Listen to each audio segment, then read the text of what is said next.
Hey everybody, Matt here from Matt's Movies, Music and More, and my special guest Andrew, welcoming you to this week's episode of What Did You Think? A bit delay there. Yeah, a little bit of a delay, but that's all good. So, if you saw our last video, you will notice that the Twister Spinner had picked a superhero movie to talk about, which we did, which was the 1994 unreleased movie, The Fantastic Four. And to replace that movie, we have put in there a movie which was written by James Gunn to celebrate his reinstatement into the Guardians of the Galaxy franchise, which is The Specials from 2000. Yes. Special. So yeah, and the Twister Spinner in the last episode picked the WTF category. Yeah. So to replace this movie that we're talking about today, we have gone with the 2016 movie, The Greasy Strangler. So we're talking about a strange, some might call psychopathic, awkward individual. And after that, in this category, we're going to be talking about a awkward, psychotic, socially deranged individual. We've got to have our continuity on this channel. You know that, right? Yeah. So on to today's video. So the movie that we've picked for WTF for this week is the 1993 Australian comedy, horror, disturbing drama, thriller. This is why it's WTF. There's too many. That covers all the bases. Yeah. All the attempts to say what this is. Yeah. So this is Bad Boy Bubby, which is directed by Rolf De Heer, and it stars in its central role as Bubby, Nicholas Hope. So, Bad Boy Bubby. In a dingy apartment or some dingy corner of Adelaide, Australia, lives a fat, obese woman along with her 35-year-old son, who we discover very quickly has never set foot outside his apartment ever. His mother tells him that it's poisonous outside, so you can't go outside ever. You have to stay in here. And she's both abusive towards him, slaps him around and calls him ugly or stupid or a bit obscene words to that effect. But then we also see that she's affectionate. Can we say affectionate towards him? So one moment it's "you're a bad boy, Bubby," and then it's sitting on top of him naked and humping him and going, "Ooh, you're a good boy, Bubby." So it's all kinds of wrong and disturbed. So this existence is partially shattered when Bubby notices a cat come in. And that's the other thing, because he's never known society or anything beyond these four walls and his abusive mother. He can only parrot or copy what his mother says. So he says random words like fuck or bad boy or fuck you God, or words to that effect. So he sees a cat has come in and wonders, how can a cat come in if the air outside is poisonous? Well, cats don't breathe, don't ask stupid questions. So he tries wrapping the cat in cling film to see if it can indeed stop its breathing, and he winds up killing it. But then, a bit more significantly, a man who's a priest discovers where the mother has been living all this time, and basically it's his father, which disrupts his understanding or his peaceful, happy existence, partly because how can he breathe outside? Oh, I'll try not. Choking him, see if he can't breathe. Ah, what are you doing to me, you crazy person? And even though he tries to say, "Oh, I'm your Pop," and tries to get along with him, Pop very quickly overtakes Bubby's place in the bedroom, which he can't cope with or understand. So gets very upset and winds up very quietly one evening wrapping cling film around the heads of Mum and Dad and thereby killing them. and decides to venture out of this apartment for the very first time, and is exposed in every respect to the outside world. And from there, it's not so much. Well, it is kind of a plot of discovery, of understanding what the world is, and finding his place in it. Also, as I should mention before I forget it, also his mother had a crucifix or a figure of Jesus saying, Jesus is looking down on you, you should obey Jesus, you should obey God. But it's about discovering trees and people and the world, and because all you can say is fuck, fuck, fuck, fuck, fuck, bugger, shit, fuck God, fuck you, mummy, it's how well that goes for him. And it actually goes eventually better than you would expect. Is that how you want to summarise it? Yes. Because basically, it's Bubby in this apartment. I mean, it's got no windows, so he can't see from the outside. So all you see is this horrible room, which looks like it could have been shot in a film studio, just like that, you know. And it's a horrible place, isn't it? It's dingy. It's very. I'll say this right off the bat. It can be. I can understand, and it can be very hard for audiences. It was very hard for me to get past that initial half an hour. And yes, everything I just described to you about the abusive mother and living in this apartment and then eventually escaping all takes place very slowly in half an hour.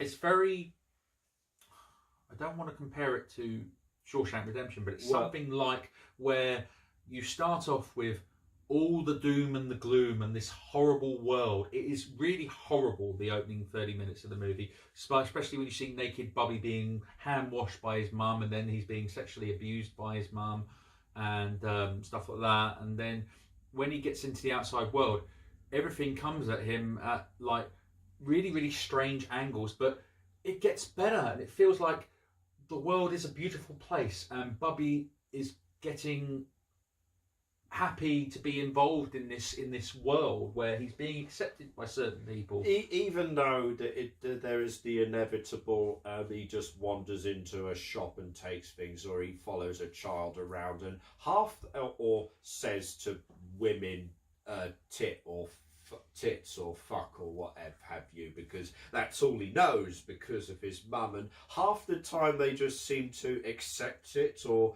put up with it, but then the other half of the time it is like, get off me, you pervert, I'm calling the police. Well, it's like, if you watch the movie closely, I've seen this film a number of times, and I put this on the list because I really wanted to get your opinion on this film, because I think it's something that's really special personally. And you have this character in the movie who's played by Carmel Johnson called Angel.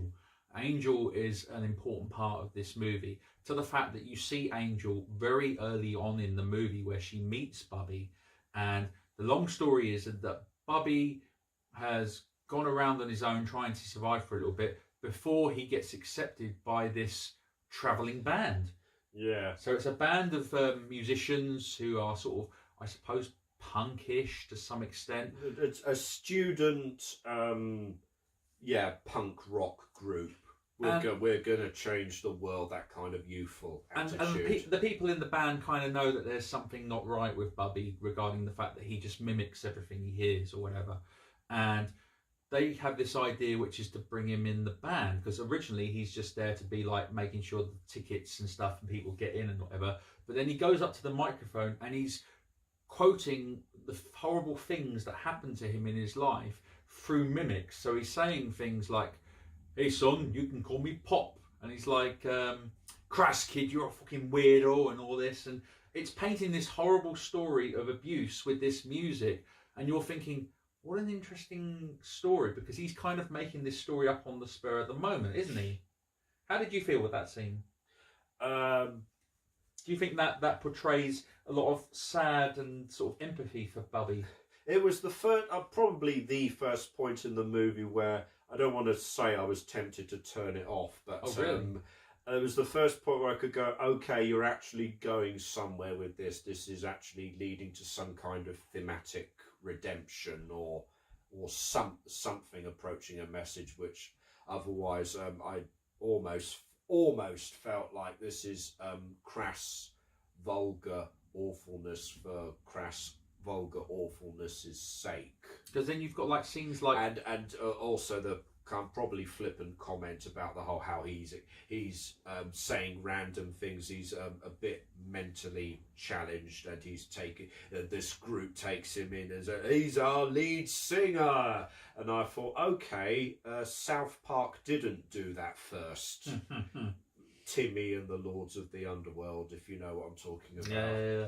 But I mean, it's like when you go on to certain scenes, he gets put in prison for what in a jail for a couple of days or whatever, which I'm surprised didn't happen to him earlier. No, in which he gets raped by a man, and that's quite a horrific scene because it doesn't show any of the gratuitous rape. It just shows his face where he's close up of his face. But it's just like he's surprised, scared, and then just accepts it. And that is really disturbing, seeing that, because it's like he's just given up and just gone, okay, just let it happen. As the movie goes on, I mean, he has the obsession with Angel because Angel was a big girl with big breasts, and just like his mother, he loves big boobs. And he bumps into, we're going a bit too far, because with the band, there's this one scene I do want to mention, which is that he happens to come across a feral cat. And it's a little baby cat with cats. It's a little baby cat because obviously he killed the other cat when he had it in the house. But this one's a little baby one, and at first he's kind of going up to it, going, and then all of a sudden he's like, "Good cat, good cat." And then he tries to look after the cat, and only for some kids to come along and basically kill the cat. And it's a horrible scene because you feel so much sympathy for Bubby that he's lost something that he cares about, and he's like, he comes back to the band and he's like, "What you got? What's that smell, Bubby?" He's like, "It's cat." He's like, "Cat's dead, mate. You don't want to be having cat here." And he's like, No, cat first, then we go and do this or whatever. And then it goes on with all these different characters that Bubby meets throughout the movie. Yeah. And like we said with Angel works as a nurse at like a sort of hospital kind of... A care home. Yeah, like a care home for people with cerebral palsy and real disabilities and stuff. And she discovers that Bubby has a bit of a connection with the disabled people, that he can sort of communicate with them. And I don't know if that's how it really works, but let's go. Yeah, with it. And then obviously he sort of like, he talks about himself in the third person. He's like, "Bubby, want to see Angel's tits," and stuff like that. And she's like, "Do you not want to say it in your words?" He'd be like, "I'd like to see Angel's tits," and stuff like that. And then obviously she reveals it to him and stuff like that. But he has a thing for her, and she kind of likes him as well. And obviously she introduces him to the mum and dad in her relationship. And the mum and dad are horrible people. They're insulting her because she's fat, and that fat people are an abomination to God. So if Bubby doesn't understand language, how can he come up with the right words at that time and go, "Fuck you, God, strike me down, if you will," you know? Because there is an earlier scene where he goes to church. I think this is shortly after the pivotal prison rape scene, where he's an organist. Yes. And then he has a conversation with Bubby, and a monologue with Bubby about how we must wipe God out of existence.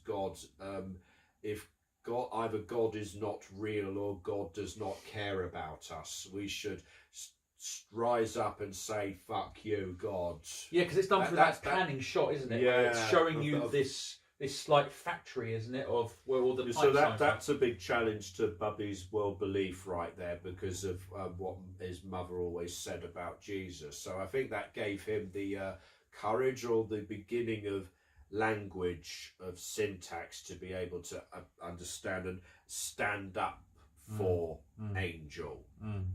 So without wanting to spoil the end of the movie, the absolute ending, yeah, I think that it's a movie where it's a horrible start, Yeah. but the direction that it goes in, you just feel so much sympathy for Bubby, and you want things to go right for him, and bit by bit they slowly do. I mean, he has to go through a lot of shit to be able to go through on the other side, very much like Andy in the Shawshank Redemption. On the one hand, there is a nihilistic attitude to life of people and society, as we've talked about throughout the whole thing, and certainly that can be hard to get through. But it was, for me, very cathartic and very satisfying that, again, as you say, don't say what the ending is exactly, but we do find out there is hope, there is redemption, and there is a place or an understanding of the world, of a way of living in it for people like Bubby, which I found very rewarding. What's your opinion on the casting of Nicholas Hope as Bubby? Presumably, I hear they did a lot of workshopping or preparation for this, but he is magnetic. He convinces you. You feel a lot of sympathy and everything for him, you know, and the acting by him, I mean, it's hard to say because Oscars are snobs anyways in most people's eyes, but if this was an American movie and this film would have come out, this would have been a year before Forrest Gump, where they had a mentally challenged character winning, you know, an Oscar, Tom Hanks winning that Oscar for playing that. Would this movie have been considered for an Oscar if it had been a bit more mainstream, maybe not as dark, maybe? I don't know. Well, but by virtue of, well, firstly, being such a visceral, exploitative, dark movie, and by virtue of being Australian, it was never going to have much of a chance of that, was there? No, but I'm saying that with the acting in particular, I think by Nicholas Hope, I think that he could have easily picked up awards for this that year. I concede that he deserves recognition. Definitely. I mean, now Nicholas Hope is really more famous for being a villain in Scooby-Doo, the movie. Yeah, funny how things turn out, isn't it? Yeah. A few factoids we're going to throw in here now about Bad Boy Bubby, which I would like to say to you, whether or not you knew this. Did you know that they had 20 different directors of photography on this movie? I have heard words to that effect, and having heard that after watching the movie, the kind of sequential nature of the early scenes when he's venturing out into the world for the first time, because I did think of it as a series of things that happen. He goes into a shop, he goes into a restaurant, he follows this boy around, he follows these people around, and then when you mention that, it kind of all clicked into place and made me feel, okay, it is a bunch of things that happen, but they all feel they do all feel connected or distinct and well choreographed. I actually think that's something that works. Yeah. Because I think that it's a bit like if we as people go from a place to another. When you go to somewhere that you're not familiar with, your eyes adjust to try and take in all of this stuff that you see around you. Yeah. And I think that that's very well shown in the director of photography's works. Oh, speaking of senses of being made to feel everything around you, were you going to mention the part where the sound is mostly through microphones that were attached to Nicholas Hope's head or ear? So certainly when he's exploring the world and he turns to hear background car noises or people or whatever, it's, I hope I'm pronouncing this correctly, binaural sound. We're hearing what Bubby or what the actor Nicholas Hope can hear, and that really helps you feel immersed and empathetic with what Bubby is experiencing. Yeah. It's a difficult one to say about this movie because being this kind of WTF, which it really is the perfect category for it, how would this movie have been marketed to international audiences. In Australia, I mean, this would have been a hard sell as it is, but in America and England, this would have definitely been a hard thing to sell. I can imagine this being on a late night Channel 4, 2 a.m. Slot on a Saturday night, you know, when people are coming from the pub and they're drunk and they just put it on and they just want to watch something that's odd and out there. I agree that that's probably where it would end up, yeah. And really, it doesn't deserve to be in that target audience, because I think this is a movie, in my eyes, that is a movie you have to see. And I think when you see it, it changes your life. I think it's a movie that the images in the movie and the lines, I'll always have them in my mind. And I know many of the lines, and every time I think of it, I enjoy it more because I love all the stuff that happens after the first half hour. I don't know how you feel about that. What of the movie? With the movie in itself. Yeah.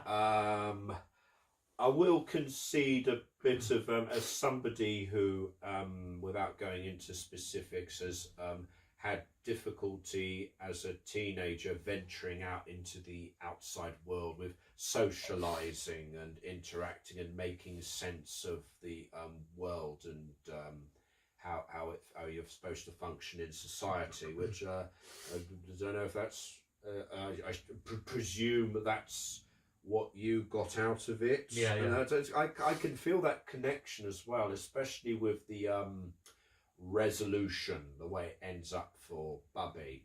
I can take some entertainment value out of it, but I will stress. I think it needs to be stressed that this is ultimately an okay movie if you have the stomach for it.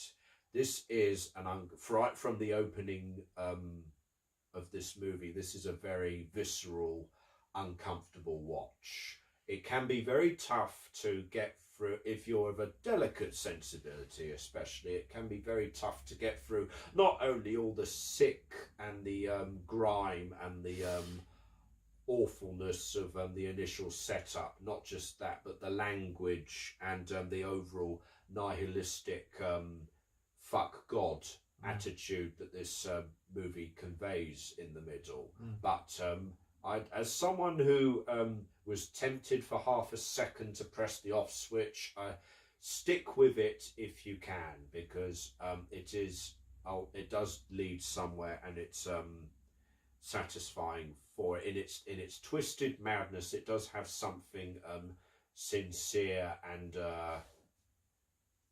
cathartic to say about society and humanity. If you don't have the stomach for it, then as far as people that are stuck in their rooms all their life and then have comedic or dramatic consequences of venturing into the outside world, go and watch Room or Brigsby Bear. I think the trouble you've got with this movie is marketing something like this would have always been tricky. So whatever movie posters or trailers would have done for this film clearly wouldn't have told the full story.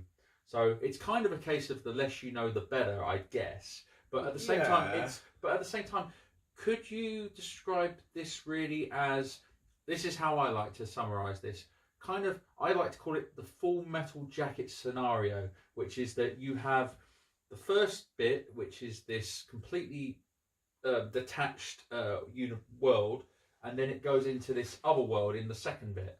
So could you say that could apply maybe to Bad Boy Bubby, with the first bit being Bubby's world with his mum, and then the second half being Bubby in the real world? I wouldn't call it so much two halves as 1/3 and then 3/3. Okay, but do you see where I'm coming from on that?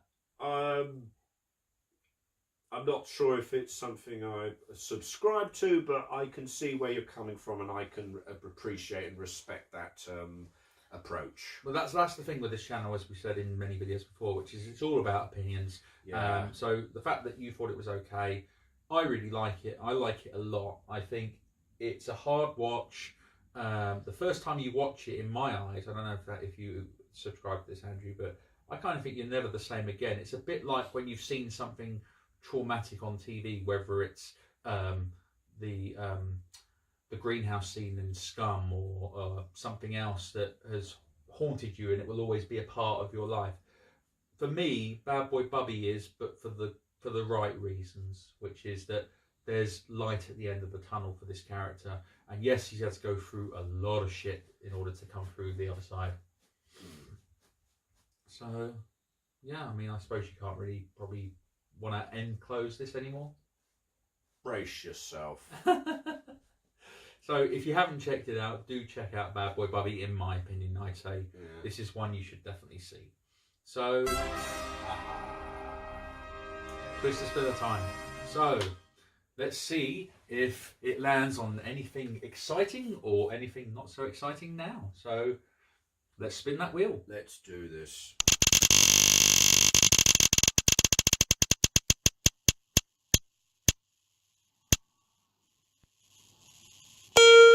Ah, it's landed on action. Okay, that's a change at least. So, you want to know what it is? No, but you're going to tell me anyway. No, yeah, please tell me. It's landed on the 1986 John Carpenter classic, Big Trouble in Little China. Okay. So, I bet that's going to make you feel a lot better now. I will feel cleaner watching that, yes. So, yeah, thank you very much, everybody, for checking it out. And what did you guys think of Bad Boy Bubby? Did you like it? Did you hate it? Do you think Andrew is right on it? Do you think I'm right on it? It'd be great to get some feedback from you guys so that we know. Don't forget to like and subscribe to all the videos and everything. And check out Andrew's series, At the Movies with Andrew, where he talks about the latest movies, and my solo videos, where I talk about movies and music. And, of course, What Did You Think, which we do together. So, thank you very much, everybody. And a closing statement. Can you think of a line from the movie that best summarises the ending, or would you like me to do it? No, you do the honours. Okay. Be still. Be still. Be still, you little cunt! That's the one line that comes to mind. Well, good then. Thank you very much, everybody. Goodbye.